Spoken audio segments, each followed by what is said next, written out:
യാത്രകൾ എന്നും മനസ്സിന് കുളിർമയും സന്തോഷവും നൽകുന്നതാണ്. ജീവിതത്തിൽ ഒരിക്കലെങ്കിലും യാത്ര ചെയ്യാത്തവരായി ആരും തന്നെ കാണുകയില്ല. പുതിയ സ്ഥലങ്ങൾ കാണുന്നതിനും രുചിഭേദങ്ങൾ അനുഭവിക്കുന്നതിനും സംസ്കാരങ്ങളും ജീവിത രീതികളൊക്കെ കാണുന്നതിനുമൊക്കെ യാത്ര ഒരു നല്ല പാഠപുസ്തകമാണ്. ഈ യാത്രകളിൽ ഒരിക്കലും മറക്കാൻ കഴിയാത്ത നിരവധി ചിത്രങ്ങൾ നമ്മുടെ മനസ്സിൽ പതിയാറുണ്ട്. വീണ്ടും വീണ്ടും നമ്മളെ ആകർഷിക്കുന്ന ചില കാഴ്ചകളുണ്ട്. യാത്രകളുടെ ഈ അത്ഭുത വിശേഷങ്ങളിൽ നിങ്ങൾ കൂടി പങ്കാളികളാകുക.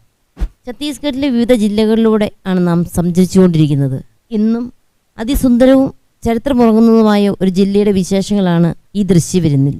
ലിസീസ് ബ്ലോഗിനെ കൂടെ കൂട്ടിയ എല്ലാവർക്കും ഒരിക്കൽ കൂടി നന്ദി അറിയിച്ചുകൊണ്ട് ഒരു പുതിയ അധ്യായത്തിലേക്ക് എല്ലാവർക്കും സ്വാഗതം.